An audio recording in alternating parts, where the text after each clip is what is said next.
18h17, on se retrouve en direct dans Punchline sur CNews et sur Europe 1 avec Frédéric Pechnard, ancien directeur général de la police nationale et vice-président de la région Île-de-France.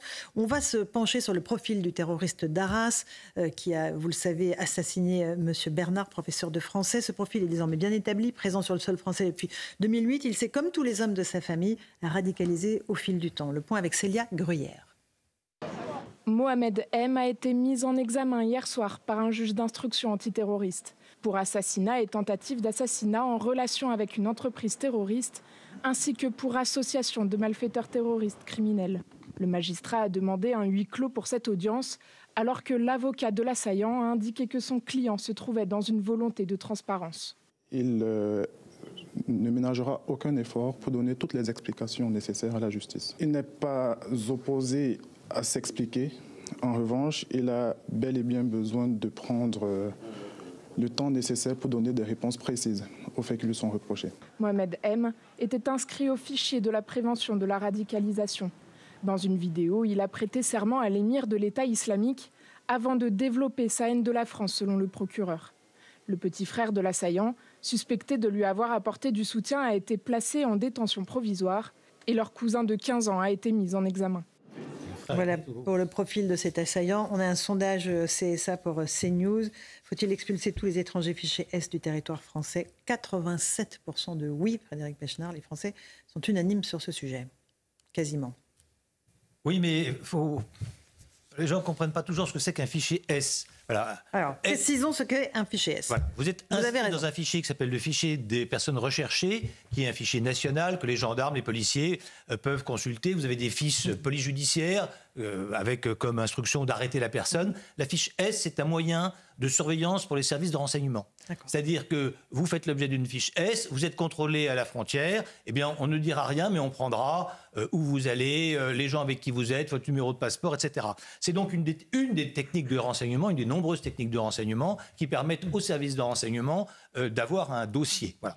Autre chose est le fichier des radicalisés, où là, effectivement, on va y mettre des gens qui représentent potentiellement un danger. Voilà. Donc il ne faut pas dire, si je peux me permettre, il ne faut pas dire il faut expulser les fichiers S, parce que ça n'a pas de sens, puisque c'est des gens sur lesquels les services de renseignement travaillent. Vous pouvez d'ailleurs être fiché S sans être vous-même un délinquant ou un terroriste. Par exemple, il y a des mères de djihadistes qui ont été fichés S pour qu'on puisse les suivre leur parcours, pour voir à quel moment, éventuellement, ils se rapprochaient de leur fils qui était en Syrie. Par contre, dire que les gens qui sont radicalisés, à partir du moment où ils présentent une menace pour la France, menace qui est avérée par les services de renseignement, qui se trompent assez peu d'une façon générale et qu'ils sont étrangers, que ce soit d'ailleurs en situation régulière ou irrégulière, ils devraient pouvoir être expulsés. Éclairage utile. Alors, je vois le jeune, allez-y. Moi, je suis parfaitement d'accord avec votre explication. Mais ce qui est intéressant dans le sondage, il faut comprendre quand on demande aux Français s'ils veulent expulser les étrangers fichés S, en fait, ils veulent expulser les gens dangereux. Bien sûr. C'est ça que les gens disent, en fait, même s'ils n'ont pas le détail de la fiche S, évidemment. Et par ailleurs, la fiche S, en effet, c'est un outil de surveillance, ce serait compliqué de le traduire, enfin, ça n'a pas de valeur juridique, en fait. En revanche, par contre, ce qui est intéressant, c'est qu'il y a étranger dedans. Et pour le coup, la question se pose. Un étranger illégal, par exemple, qui donc peut être expulsé normalement, s'il est fiché S, je pense que c'est une circonstance aggravante et que là, pour le coup, moi, je serais d'accord avec l'idée de les expulser plus facilement s'ils sont étrangers. On a suffisamment de fichiers S chez nous pour pas s'encombrer d'étrangers, surtout s'ils sont illégaux.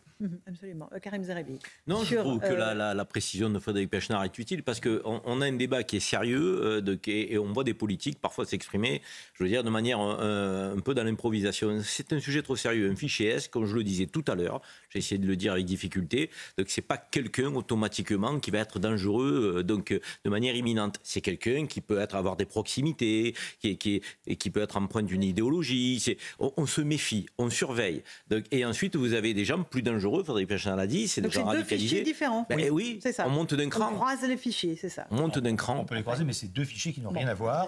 Et dans le fichier des radicalisés, c'est un fichier qui permet de ne pas embaucher un certain nombre de personnes dans un certain nombre de métiers sensibles. La police, la gendarmerie, les bagagistes dans les aéroports, etc., etc. Voilà. Donc là, ce sont des gens sur lesquels on estime, c'est mené par l'unité de coordination de la lutte antiterroriste et donc la direction générale de la sécurité intérieure. Ce sont des gens qui sont sur le territoire français. Il y a des Français et des étrangers, bien sûr. Et on estime que ces gens-là représentent un danger. Et donc, on ne va pas leur permettre d'avoir accès à toutes les professions. Donc, effectivement, ceux qui sont dans ce fichier, qui sont étrangers, eh bien, par un principe de précaution assez simple, on devrait pouvoir les expulser dans leur pays d'origine. Eric, là-dessus, parce qu'après on parle des minutes de silence. Entre fichiers radicalisés et fichiers S, mais alors je partage tout à fait le point de vue de Geoffroy Lejeune sur votre sondage. Oui. Il est éclairant. Pourquoi ? Parce qu'en fait, pour les gens, c'est presque un gimmick, c'est un terme générique, en fait. Fichier S, où en fait c'est des étrangers qui présentent un danger pour la France. Voulez-vous les expulser ? La réponse est nette et sans bavure, oui. Enfin, moi, je pense que c'est ça qu'il faut voir dans le sondage. Absolument. Frédéric Pechner, j'évoquais dans le petit sommaire que j'ai fait au début de l'émission les 357 atteintes aux hommages pour Dominique Bernard, ce professeur de français. C'est un chiffre considérable. Il y avait eu à peu près le même nombre pour Samuel Paty à l'époque, quoique les chiffres avaient encore augmenté au fil, parce qu'il faut un peu de temps pour que tous les chiffres remontent des rectorats. Comment est-ce qu'on peut en arriver là ? Comment est-ce que, encore une fois, un hommage pour un professeur mort dans l'exercice des fonctions peut être contesté ? D'abord, c'est un chiffre qui est important, mais qui en pourcentage est relativement faible. C'est-à-dire que 357 élèves sur l'ensemble des millions d'élèves que compte la France, c'est relativement peu, même si c'est naturellement toujours trop. Et puis après, vous avez des gens qui ont une espèce d'idéologie, de haine, qui sont recueillis par leur famille, par les gens qu'ils rencontrent, par ce qu'ils suivent sur Internet, sur les réseaux sociaux, qui se montent la tête. Et d'ailleurs, c'est là où on voit un certain nombre qui vont passer à l'acte, mais sans aucun doute. Je ne dis pas que tous les gens qui ont perturbé les classes soient des terroristes en puissance, mais ce sont des gens qui sont déjà assez avancés dans une certaine forme de radicalisation. J'ai entendu le ministre Gabriel Attal dire des choses qui me paraissaient très justes et très fortes. J'espère qu'il ira au bout de ce qu'il a décidé. On peut se contenter de ces 357. On se dit, sur peut-être 6 millions d'élèves, c'est pas très grave ? Moi, je trouve ça super grave. Je trouve que c'est un chiffre conséquent. C'était pareil après Charlie Hebdo, on avait eu le même débat et on s'était quand même alarmé globalement. Moi, si vous voulez, je trouve ça un peu angoissant en réalité, et j'ai été frappé par le contraste, vous savez, entre ce phénomène qui est un peu traité comme un épiphénomène, alors même si le ministre en effet a réagi, et la dignité du discours de Mickaëlle Paty au Sénat, qui était entendu, qui a prononcé un discours à la fois... La sœur de Samuel Paty. La sœur de Samuel Paty, absolument, qui n'avait quasiment jamais parlé, à part une fois sur Europe 1, enfin lu une lettre, et qui a prononcé un discours de 45 minutes qui est à la fois émouvant, en même temps très fort, en même temps moi qui force mon admiration, et en fait vous avez deux modèles. Je me mets à la place de ces professeurs qui sont confrontés à des classes qui ne veulent pas entendre parler de certains enseignements, qui ne veulent pas respecter des minutes de silence pour des choses qui devraient paraître évidentes, et qui se battent quand même par amour de leur métier, et je pense que l'équation qu'on leur met devant les yeux est insoluble en réalité. Karim, sur ces élèves... Frédéric Pechner a raison, sur les 6 millions d'élèves, si on parle que des collèges et lycées, donc si on a 12 millions d'élèves à la rentrée scolaire habituellement, donc en France, ça ne représente pas beaucoup. Néanmoins, même si on relativise ce nombre, ça ne nous interdit pas, surtout pas, de passer chaque cas avec des entretiens, en convoquant les élèves et en allant chercher effectivement les raisons de ce comportement qui peut être varié, je pense. Il y en a qui ont peut-être créé des incidents qui sont mineurs pour semer un peu la pagaille, et puis d'autres, peut-être c'est beaucoup plus approfondi, il y a une idéologie derrière, il y a peut-être une famille derrière qui peut aussi matérialiser dans les esprits des choses nauséabondes et inacceptables. Donc, je pense que on ne doit pas s'abstenir d'avoir un entretien avec ces élèves, de leur demander des explications, de faire ce travail d'éducation et de pédagogie qui est nécessaire. Donc, même si, effectivement, encore une fois, ramener au nombre d'élèves, c'est mineur. Ça sera très intéressant d'avoir les résultats des sanctions. C'est pour ça que je disais... Ouais. Alors, il y a saisine directe du procureur, ce qu'a dit Gabriel Attal, dans ces cas qui sont signalés par les établissements. Mais après, quelles sont les sanctions disciplinaires dans les établissements ? Ce sera intéressant. Frédéric Pechner, allez-y. Oui, très, très récemment, on a eu une pétition à la région Île-de-France de 67 clubs de basket. Donc, on est uniquement sur le basket et uniquement en Île-de-France, qui demandaient à ce que leurs joueuses puissent jouer la tête couverte avec un foulard. Nous avons décidé, le vice-président Patrick Caram et la présidente Valérie Pécresse ont décidé de suspendre immédiatement toutes les subventions à ces clubs. Mais vous voyez, là, on est à 67 clubs de basket sur une partie en plus de la région Île-de-France. Donc, ces atteintes à la laïcité, ces atteintes à l'État, cette revendication communautariste, eh bien, on les voit parmi les 357, probablement malheureusement un peu plus, mais on le verra dans les jours qui viennent. Mais on le voit aussi dans le sport, on le voit aussi dans tout un tas d'autres secteurs d'activité. Et finalement, c'est la totalité de de ce tableau qui est assez inquiétant. Mais effectivement, et comment protéger les professeurs? Parce qu'ils sont tétanisés maintenant, évidemment, à l'idée d'enseigner un certain nombre de choses concernant l'histoire. On va mettre des portiques de sécurité devant tous les lycées de France. Alors, dans les lycées d'Île-de-France, puisqu'on essaye de ne pas être d'être en résilience et pas bondir et descendre, depuis que le bouclier de sécurité a été voté, nous avons fait des travaux. Il y a 470 lycées publics en Île-de-France, à la demande des proviseurs, toujours à la demande des proviseurs.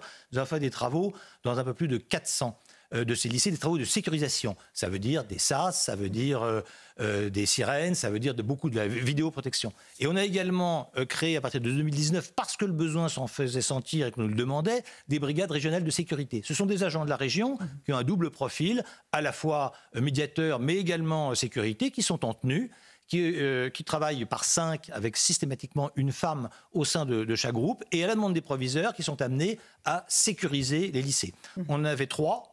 On a eu 5, on a 10 aujourd'hui, et Valérie Pécresse a annoncé lors d'un déplacement que nous avons fait ensemble d'ailleurs lundi, qu'on allait passer à 20. Mais on voit bien, quand on vient dans les lycées, dans le lycée où on était hier, leur demande c'était que la brigade régionale de sécurité soit là tout le temps. Elle n'a pas vocation à être là tout le temps, mais on voit bien qu'il y a une forte demande d'autorité et de sécurité, et on essaye d'y faire face. Mais évidemment, tout ça prend du temps. Les 10 brigades régionales de sécurité qu'on va créer ne seront pas créées en un clin d'œil. Il faut faire attention aux gens qu'on recrute, il faut les former. Donc pour l'instant, on va réactiver un lien avec le privé pour avoir des équipes cynophiles. J'aimerais qu'on évoque aussi l'attitude d'une partie de la classe politique. Je pense à la France insoumise. Gérald Darmanin a ouvert une enquête pour apologie du terrorisme contre Daniel Obono, député de la France insoumise. Il a dit aussi quelque chose de fort. Il a fait le lien entre la haine contre les juifs et la haine contre les flics. Écoutez-le, vous allez nous dire ce que vous en pensez. Mais cette crise, mesdames, messieurs, elle a permis aussi d'abattre un certain nombre d'hypocrites. Elle a permis de révéler quel était le projet politique d'un certain nombre de responsables qui parlent à des millions de personnes et dont la voix porte. La haine du juif et la haine du flic se rejoignent, pas par conviction, mais par calcul électoral. Le cynisme pousse à penser qu'en portant des messages aussi décalés, aussi incompréhensible, aussi ignominieux, on arrivera à récupérer quelques pourcentages de plus dans des endroits où on pense que certains Français sont pris à souhaiter la haine de l'autre, la haine d'Israël, la haine des Juifs. Tout ça pour quelques voix de plus. Frédéric Pechner, vous êtes d'accord avec ce comparatif haine des Juifs, haine des flics? Ça va finir par m'ennuyer d'être toujours d'accord avec Gérald Darmanin, mais bon, on pourrait penser qu'il est de droite. Hein. Oui, il dit des choses que je partage, bien sûr. Mais il y a plus réel, plus ancien. Cette haine des policiers qui est portée par un certain nombre de personnes, très peu. On a toujours 75-80% de satisfaction et de confiance dans la police, l'armée et la gendarmerie française. Mais qui est porté par les militants d'ultra-gauche, pour dire les choses clairement, mais qui est relayé par des élus de la République. La police tue, les violences policières, les slogans qu'on a entendus, suicidez-vous, un bon flic et un flic mort, etc. etc. Mais finalement, ça affaiblit la police. On voit bien qu'il y a une crise aujourd'hui dans la police, il y a beaucoup de démissions dans la police et la gendarmerie, ça affaiblit la police. Et il faut quand même que tout le monde se rende compte d'une chose, dans les moments difficiles, entre les délinquants et entre les terroristes et nous, les citoyens, il n'y a que le rempart de la police. Si la police flanche, si la police déserte, si la police tombe, eh bien, il n'y aura plus rien pour assurer la sécurité et notre protection. Donc ces attaques politiques, là encore, c'est une stratégie pour affaiblir la République et donc la police. Mais bien sûr. Attaquer la police, c'est ni bien ni mal. La police, c'est l'exact reflet d'une société. Les fonctionnaires de police sont des gens, des hommes et des femmes de toute confession, de tout âge, de tout sexe, et qui sont rentrés dans la police parce qu'ils croient à un idéal, comme vous rentrez dans l'armée ou dans d'autres métiers, bien sûr. Voilà, et il faut protéger ces policiers parce que c'est eux qui nous protègent. Voilà. Et affaiblir la police, c'est affaiblir la démocratie, c'est affaiblir la République, et finalement, c'est préparer quelque chose de révolutionnaire ou de pré-insurrectionnel qui est effectivement assez inquiétant. Un dernier mot là-dessus, Karim, non, mais sur je ne sais pas les si policiers. le lien est automatique. En tout cas, la haine du flic, la haine des Juifs, ce sont des haines qui sont inacceptables anti-républicaine qu'il faut combattre sans faiblir, parce que sinon, certains vont penser que la République est un régime de faiblesse et vont essayer de s'engouffrer effectivement pour diviser notre nation plus qu'elle ne l'est déjà. Donc il faut être très très ferme donc, sur ces deux haines.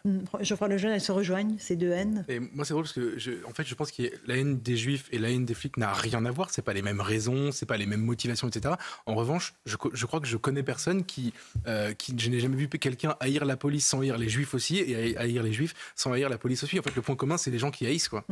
C'est la haine, Éric C'est Revel, le fameux aussi, pour vous? islamo-gauchisme en réalité. D'accord. Sous nos yeux en ce moment, tous les jours. Qui se condense dans ces deux haines-là. Bah oui, moi ça me semble assez clair. Et Gérald Darmanin dit quelque chose d'important, parce que c'est quand même toute la stratégie de Jean-Luc Mélenchon. Bon, alors la NUPES est en train d'exploser et d'imploser, mais c'est quand même d'avoir un vote communautaire sur lequel il a surfé à la présidentielle. Le pari qu'il fait, Et aux législatives. dit-on en interne à LFI, c'est d'avoir suffisamment de voix pour se retrouver au second tour. Parce que c'est le seul leader, entre guillemets, à gauche qui incarne la gauche, même si elle est en train de se fracturer. Il fait donc ce pari très dangereux pour la stabilité de la République, bien sûr, mais c'est son calcul électoral. Allez, 18h33, on est un peu en retard. C'est le rappel des titres de l'actualité avec Simon Guillain sur Europe 1 et sur CNews.